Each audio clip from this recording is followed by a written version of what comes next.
Venezuela के जंगल के बीचों बीच, जहां जंगल सांस लेता है, ये जंगल पुराने रहस्यों और भूली हुई जादू की बातें करता है। यहाँ जीवन और मृत्यु एक साथ घुले मिले हैं और यहीं इस हरे भरे जंगल में एल सिल्बोन की कहानी छिपी हुई है। कहते हैं कि वो रात में चलता है, हड्डियों का एक पुतला, फटे कपड़ों में लिपटा हुआ, कंधे पर हड्डियों की एक बोरी लिए हुए। वो परिवार के साथ विश्वासघात की मूर्ति है, बेअदबी के नतीजों की एक डरलाक याद दिलाता है। उसकी सीटी जो रात की हवा में गूंजती है, रूह कंपा देती है। एक बेसुरी धुन, कभी ऊंची कभी नीची, उसके आने का इशारा करती है। इसे सुनना मतलब डर को महसूस करना, क्योंकि एल सिल्बोन पास है। कुछ कहते हैं कि वो बदतमीज बेटों की हड्डियां इकट्ठा करता है। दूसरों का मानना है कि वो उन लोगों की आत्माओं को ढूंढता है जो उसके जैसे ही गुनाह करते हैं। सच चाहे जो भी हो, एक बात तो पक्की है, एल सिल्बोन गम का सूचक है। वो अपराध और निराशा की भयानक प्रतिध्वनि का जीवंत रूप है। वो जीवन और मृत्यु दोनों में परिवार की स्थायी शक्ति का प्रमाण है। कहानी शुरू होती है जैसे ज्यादातर होती है, बेटे की एक छोटी सी गलती से।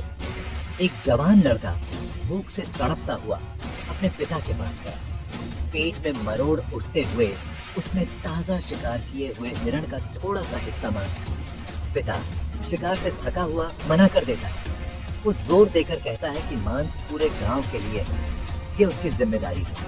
लड़का गुस्से से तमतमा उठता है। वो बहस करता है, विनती करता है और आखिरकार अंधे गुस्से में आकर वो हमला कर देता है। उसके पिता अचानक हुई इस हिंसा से बेखबर गिर पड़ते हैं। लड़का उनके ऊपर खड़ा रहता है, सांसें फूल रही होती हैं और हाथ खून से सने हुए हैं। जंगल इस पाप का चुपचाप गवाह बेसब्री सांसें की अनिवोक तले है। बाप की हत्या की खबर जंगल की आग की तरह फैल जाती है। लड़के की माँ, जिसके चेहरे पर दुहक और गुस्सा छाया हुआ था, अपने बेटे को ही कोसने लगती है। उसके दादा आंखों में गुस्से की आग लिए उसे क्रूर सजा देते हैं। उसे तब तक कोड़े मारे जाते हैं जब तक कि उसकी पीठ दर्द से भर नहीं जाती। उसके जख्मों पर नमक रगड़ा जाता है।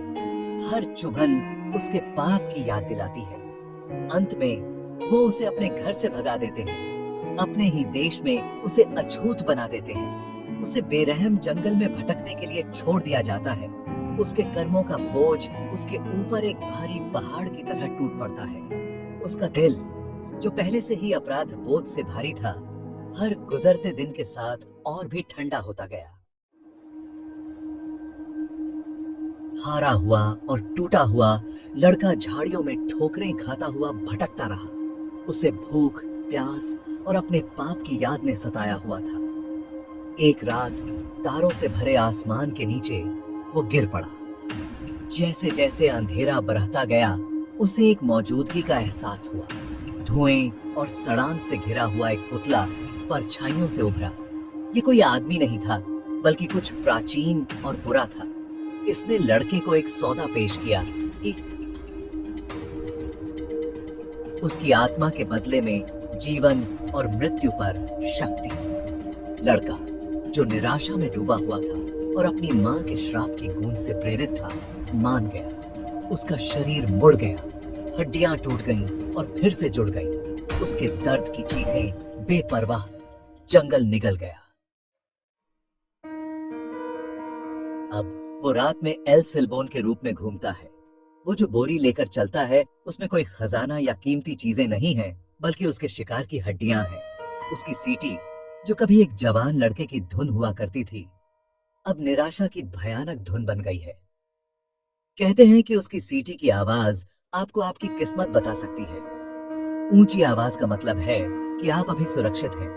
हालांकि एक धीमी, दर्द भरी आवाज इस बात का संकेत है कि एल सिल्बोन ने आपको अपना निशाना बना लिया है। वो ऐसे मर्दों को ढूंढता है जो उसकी तरह गलतियां करते हैं, जो अपने परिवार के साथ बुरा बर्ताव करते हैं, जो अपने खानदान को शर्मसार करते हैं।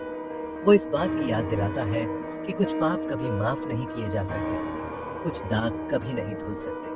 और इस तरह ये कहानी पीढ़ी दर पीढ़ी चली आ रही है। एक सीख देने वाली कहानी जो धीमी आवाज में तब सुनाई जाती है जब जंगल की हवा चलती है और परछाइयां लंबी होने लगती हैं।